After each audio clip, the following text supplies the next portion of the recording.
being a committed Israelite to his heavenly Father.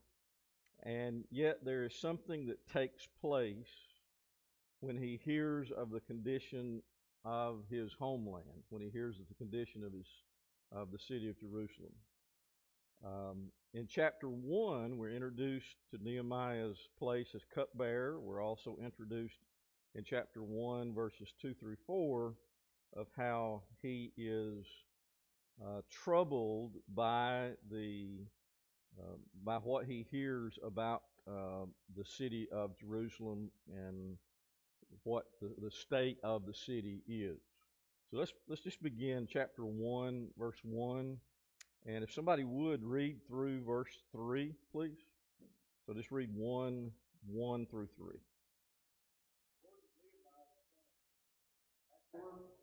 It came to pass in the month of Chislev in the 12th year, as I was in Shushan the citadel, that Hananiah, one of my brethren, came with me from Judah and asked them concerning the Jews who escaped, who had survived the captivity and concerning Jerusalem. And they said to me, the survivors who are left from the captivity in the province are there in great distress and reproach.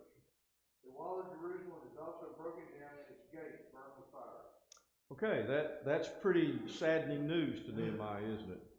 The state of the city and the way that it's portrayed there is pretty clearly still broken. The city is broken. The walls are broken. It is devastating. It is devastated, and it's devastating, obviously, for Nehemiah to hear this. So you have the information that comes to Nehemiah. Now, verse 4 is going to give us his reaction. Barry, you want to go ahead and read that since you've got the text? So it was, when I heard these words, that I sat down and wept and mourned for many days. I was fasting and praying before the God of heaven. Now, there's a lot contained in that one verse. Notice a few things that it says about Nehemiah as you look at chapter 1, verse 4 specifically. Now, there may be some other things we need to think about when it comes to the state of the city, but I think we get the idea that it's in deplorable shape and it troubles Nehemiah greatly. And as a result of what he hears, there are some things that happen. So notice some things that happen in verse 4 beginning. When I heard these words, I sat down and wept and mourned for days. That's pretty descriptive of the reaction that Nehemiah would have had when he heard this bad news. Remember, though, it wasn't like he could go back and reminisce about what he had experienced there. It wasn't like he could go back and learn or go back and pull that up in his mind. He had gotten information from others about the former state of the city, the former state of the walls, those kind of things. But the reaction is strong when it says that he wept and mourned for days. What does that demonstrate when somebody reacts from that perspective?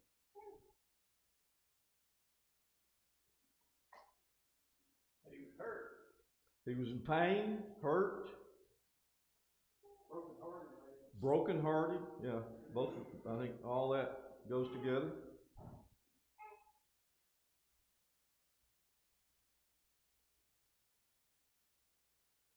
What do you think motivated this brokenheartedness and this pain?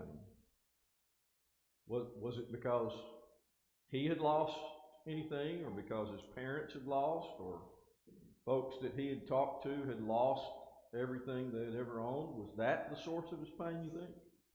Shame of what happened to God. Okay, it seems that Nehemiah, the context of Nehemiah's pain and Nehemiah's struggle is the embarrassing shape of God's city, God's people, God's tabernacle, God's temple. Yeah. You look where the Israel had come from. They had their own king, had their own army, had their own language, Yeah, it's all gone. Now they're starting from scratch, really, for sure. So the deplorable condition was not all that motivated, I think, Nehemiah to weep and to mourn for days, because when you pick up in verse 5, here's how he describes it this way. I said, O Lord God of heaven, the great and awesome God who keeps covenant and steadfast love with those who love him and keep his commandments. Let your ear be attentive and your eyes open to hear the prayer of your servant that I now pray before you day and night for the people of Israel, your servants, confessing the sins of the people of Israel which we have sinned against you. Even I and my father's house have sinned. We have acted very corruptly against you and have not kept the commandments, the statutes, and the rules that you commanded your servant Moses. Remember the word that you commanded your servant Moses, saying, if you are unfaithful, I will scatter you among the peoples. But if you return to me and keep my commandments and do them, though you're dispersed be under the farthest skies, I will gather them from there and bring them to the place that I have chosen to make my name dwell there. They're your servants and your people, whom you've redeemed by your great power and by your strong hand. O Lord, let your ear be attentive to the prayer of your servant and to the prayer of your servants who delight to fear your name, and give success to your servant today, and grant him mercy in the sight of the Lord. Sight of this man. Now, he adds, now I was cupbearer to the king. So what's going to happen next in chapter 2 is there's going to be this inclusion of the king in this process. But what you find there is a dedication of Nehemiah to his God that is stronger than what you find to be characteristic of the Israelites, I think, as they dwell there in Babylon. He confessed not only his own sins, the sins of his parents, the sins of the people, and the bottom line from all of this, the bottom line was, we need to be restored to you as your people, and then as a result of that, your name will be glorified. Your name will be glorified. You will take that rightful place back that you had before all of this was happening, which was you were the God of the people. You had a people, and we were your people, and you were our God, and that's what we want now. Let your ear be attentive, and we want to be able to delight and fear your name, and we ask for success today and grant mercy in the sight of this man, cupbearer to the king. So Nehemiah his reaction is strong, I think, because he recognized, as was true, that the reason they were there is because of their sin. It's pretty straightforward. That's what he says. We are here because of our sin. We confess our sin. We want to get this right. We want relationship with God again. And so he fasted and prayed. The timeline there seems to hint to the fact that it was around 4 months that he was fasting and praying. The king is going to be inserted into this story as we enter into chapter 2, because the king is going to notice how Nehemiah's appearance changes. But before we go there, let's go back to verse 4 in chapter 1 and notice a couple of other things it describes. First of all, we've already talked about how he wept and mourned. And then it says, I continued fasting and praying before the God of heaven. Now,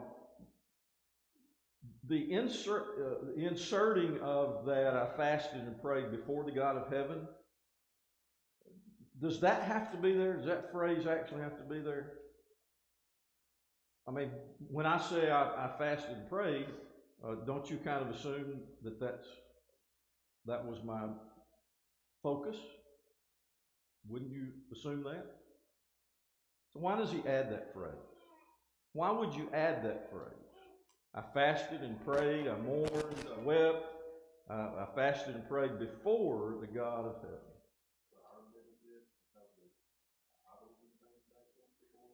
Well, it could have been for their benefit, obviously, as well. The whole idea is that what Nehemiah recognizes is they are where they are because of their sin.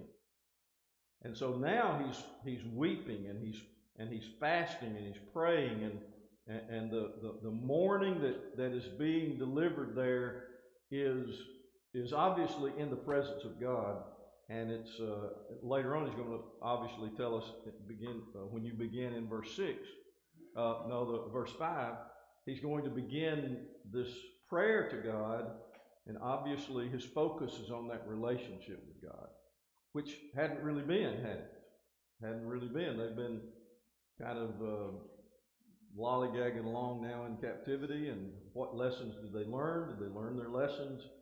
But now Nehemiah's response in verse 4 to the shame of the walls of the city of Jerusalem being broken down, I think it's very strong there. I'm doing this for God, not for somebody else. Any observations? That might not be in verse 6. That might not be a bad way to start our personal prayers. Please let your ear be attentive and your eyes open, that you may hear the prayer of your servant. That wouldn't be a bad thing. It wouldn't be a bad way to begin our prayers at all. We better be a servant beginning it that way. Yeah, that's right. By the way, if you look up some of those phrases, not every phrase in that way, but David uses similar phrases in that a lot. Lean your ear toward me. This idea of giving God human characteristics is often used in the Psalms. David does that a lot. Let your ear be attentive to me. That phrase is used quite often in the Psalms. I have a question. I don't want to be real topic, but about fasting. I've talked to people about it and done some research on it. I had talked to you about it. What's your thoughts on fasting? The amount that we see in the Old Testament and some in the New about fasting. We're not commanded to do it, but should we implement that more in present day, fasting as we pray? That's a good question. Brandon asks about the fasting here and how that might apply to us in our day and time. Since we read a lot about it through the Old Testament, there's some about it in the New Testament, but nowhere does it ever seem to be prescribed for us or some kind of command where we'd have to do it. Personally, I think that it's something that's greatly beneficial. I think it can reap great rewards, and I've found it in my life to be something that would draw me closer to God and benefit me in a long term. I've never done a long fast. It's usually only a few days, and it never is without food. It is light food or juices or something like that, because I think we could harm our body if we went too far. But I think it's greatly beneficial, because instead of wondering what I'm going to eat, I don't know if y'all do the same thing or not, but I wonder, I'm going to breakfast, when we eat for lunch. So we're planning it all out. It helps me focus on God. So I would recommend it, and I have no qualms at all about the benefits of it.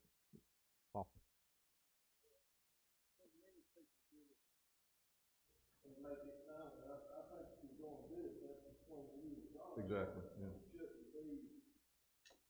For somebody to see. If it's for show, then yeah. So many people do it just for the attention or others, and that's what Yeah. No, I think it's something that's between you and your God, and I think that's one of the reasons there's no commandment there in the New Testament. But I think the benefits are huge. Really do. You didn't derail us too far. Okay, so the king is going to be inserted here in chapter 2. So when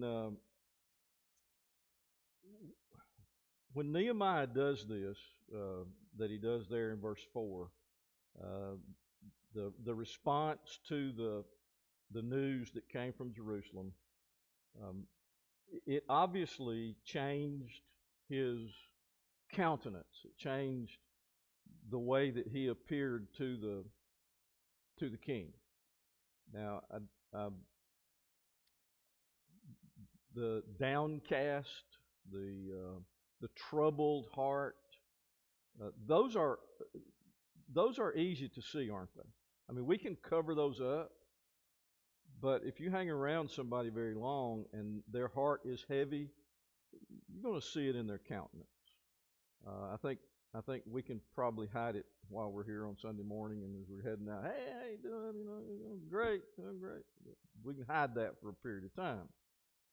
That's one of the reasons we need to hang around. We need to be together. We need to fellowship away from the setting of the Sunday morning worship. But obviously, as Nehemiah appears before the king as his cupbearer on a regular basis, probably several times a day, the king is going to note that there's something different about Nehemiah and his countenance, his appearance, the facial expression, whatever it was about him before that made the king um, hold Nehemiah in high esteem, must have surely been his positive attitude, his outlook on life, his servant heart, his servant spirit, and even included in that would probably have been the fact that Nehemiah wasn't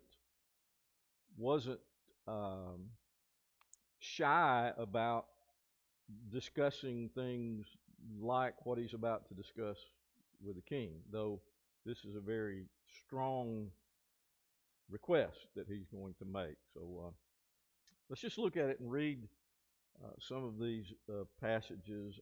I guess first we need to go through verse 3. Somebody would read chapter 2, 1 through 3, and then we'll make some comments and pick back up in verse 4.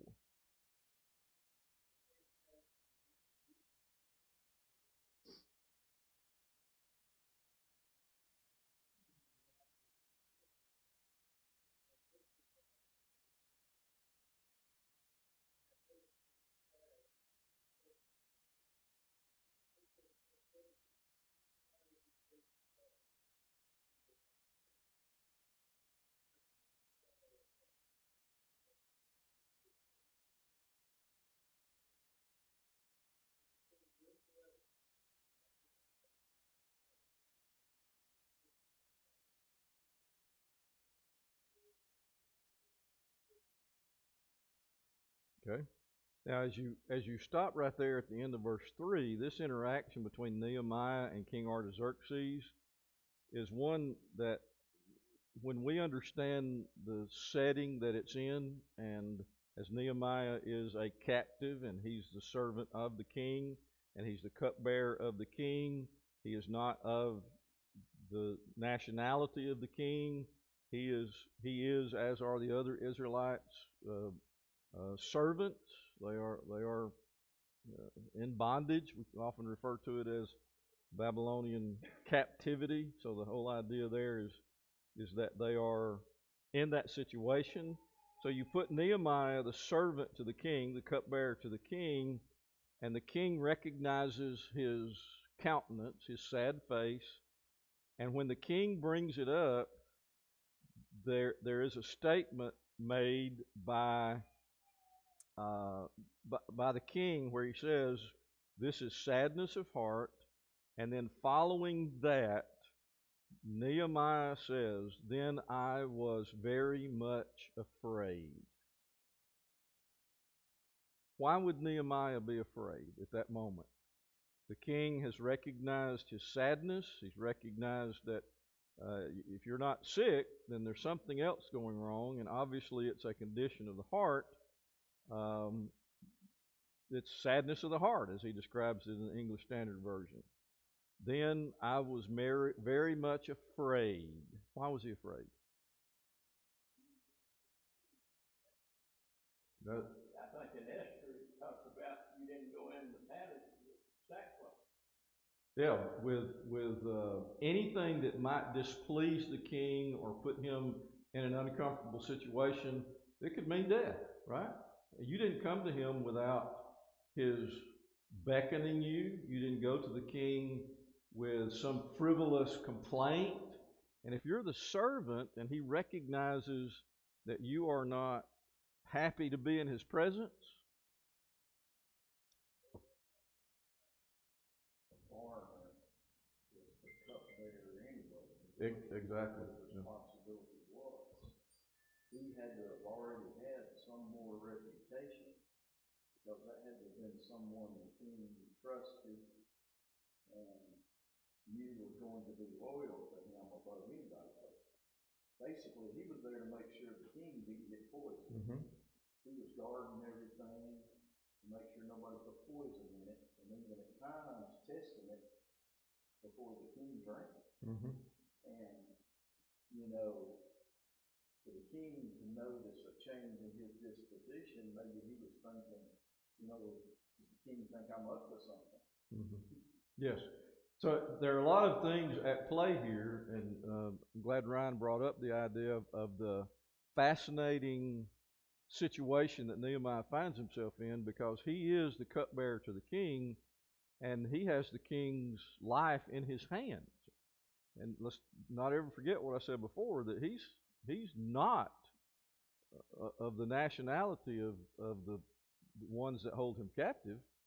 He's an Israelite. So how did he get that position? How did he become so trusted by the king that the king would put him in that position as cupbearer?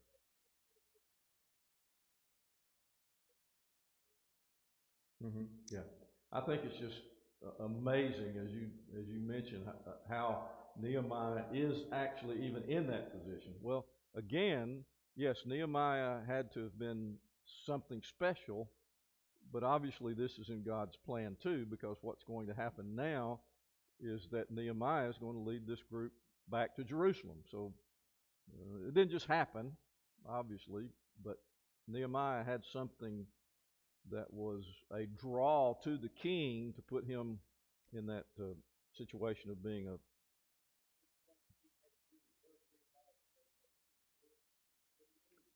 Oh yeah, that's that. And yeah, when you look at it from that perspective, the king could have said, "Off with your head," but actually he did the opposite of that, which was, I'm not only not going to give you what you deserve, which is to have your head cut off. I'm going to give you what you don't deserve and anything you need. Give you whatever you need. What was going on at that time? You don't know how many times Nehemiah may have already saved his life. Exactly. You don't know. Yeah, we don't know what had happened up to this time. With Ryan brings up the fact that he may have already even saved the king's life before. Yeah, exactly. In this situation. Exactly. He put Esther in the situation in the next book.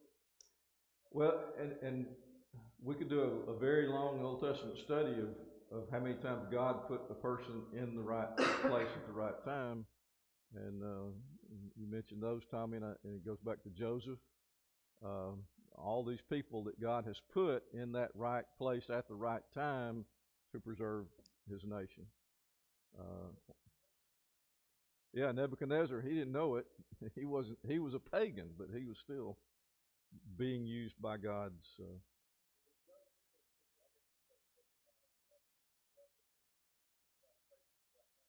Not miraculous, that was just by his providence, correct?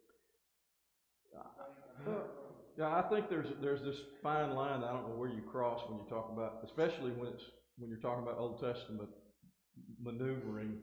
I think a providential maneuvering of people, leaders. I'm not sure where that might cross a line into into some kind of miraculous intervention, but God's always been working and moving, and I think there's no better time that you see that than those 400 years between the Testaments. Because when Malachi ends, there's no more word from God. But God is as busy as He's ever been in those 400 years before Christ comes, because He's maneuvering nations and people and pagan nations and pagan people. And I'm sorry? He was fulfilling prophecy. Fulfilling the prophecy and getting things in the right place, and everything's in place for it to be the right time for His Son to come. So, I don't know how you say, was it prophecy miraculous or was it not? Well, He's changing people's minds and changing the direction of the world. I think it's pretty miraculous, but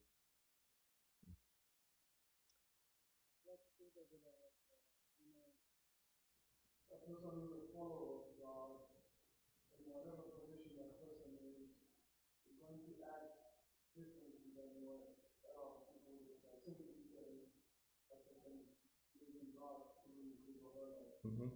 So it'll make an impact on the people surrounding the point of view of, for example, Daniel, there was a difference with them people with unfilled. So maybe even with Nehemiah, I want to imagine he was in a position, he was still obedient to God and doing things that would set him apart from Okay, yeah. So I think just by effect of what we do as Christians now, children of God, it can make quite a difference to the point God can use that situation. So that's a good observation. Tomello's observation is about the difference in character, the difference in behavior of one who is a God follower, and how that puts that person in the place of opportunity to be used by God. And that's exactly what we have here with Nehemiah. Of course, this is fulfilling God's plan, and so Nehemiah was an example, and he was put in that place, and he was able to follow through. That's I mentioned at the very beginning that he would follow through. He put his mind to it, followed through, did it, because that was what he knew. That was his life. That was his lifestyle. Okay, so we see the setting of the king discovering that Nehemiah is sad, and Nehemiah is afraid, and then he explains, verse 3, let the king live forever. Long live the king. That's you start that off, the conversation off that way. I don't know if that may have been even required when you're addressing the king for you to say something like that. But yes. No, I think when you say that, you're about to lay down something. But what Nehemiah says is, I respect you. I am coming with all humility before you. So please don't cut off my head.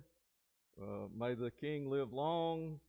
But what I have heard is that the city, the place of my father's graves, lies in ruins. The gates have been destroyed by fire. So now, Nehemiah doesn't know exactly how the king is going to respond. Why are you sad? Here's why I'm sad. Okay, what's next? Look at verse 4 and following. The king said to me, what are you requesting? What do you want? What is it you need? How can I help you? So I prayed to the God of heaven, and I said to the king, all right, hold it right there. This is really an odd situation. I was with a group And all of a sudden, one of the ladies in the group bows her head and is praying away from the group, not trying to be. Well, I assumed she was praying. Her head is down. Okay, I assumed. Okay. Do you see it that way, or you just look at him saying, "Oh, God, be with me now during this, but help me to say the right words," something like that? Is that kind of, yeah? Help me to say the right words now, because it couldn't have been a long prayer. He didn't fall to his knees and do that, did he? It doesn't seem that way, because it says, "I said a prayer." I prayed to the God of heaven. Yeah, that's what I'm thinking. I'm thinking, yeah, it is, yes. Let me use the right words. Give me what to say. Please don't let him cut my head off. I don't know. Before someone speaks, they pray.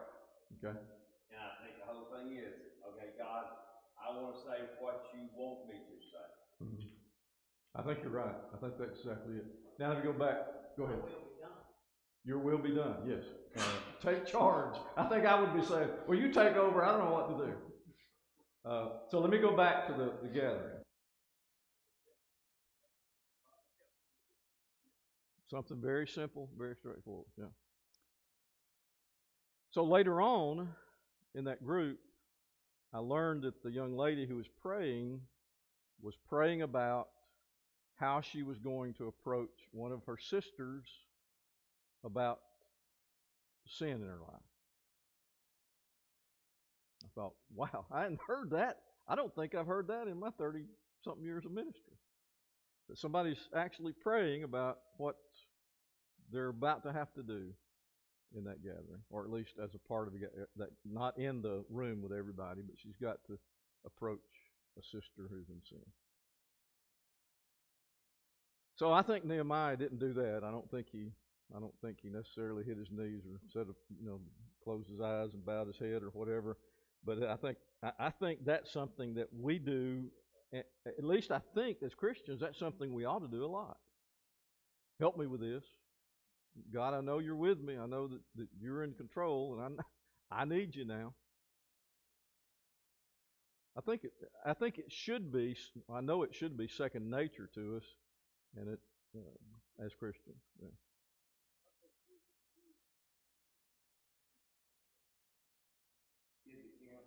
Look, if you're going to do something dumb, sit on the porch and think about it a while before you do it. Right. I mean, go outside, right. Sit on the porch and pray about it and think about it before you do it.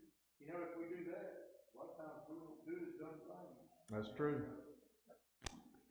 Yeah, that's true. And even as adults, that's not a bad thing to do. All right, so you know how the story goes. Our time is up, and so we really don't have any time to go further. But you know how it goes. The king gives Nehemiah the opportunity to go back to go to Jerusalem and rebuild the walls, and so the rest of the book of Nehemiah is about the rebuilding of the walls, them doing it in a very, very quick manner. The return to Jerusalem specifically to rebuild those walls here in Nehemiah. Let me just make an observation of some things that I discovered in Ezra and Nehemiah. I just jotted these down. And one of those was the place of prayer in Ezra and Nehemiah's history in their lives. The fact that they were separated from everybody else by their faith, by their devotion to God, by their love for God. Their wisdom in their everyday living put them in places where they were able to be used. You look at my notes. They were dependent on the Lord to conquer the obstacles that were before them.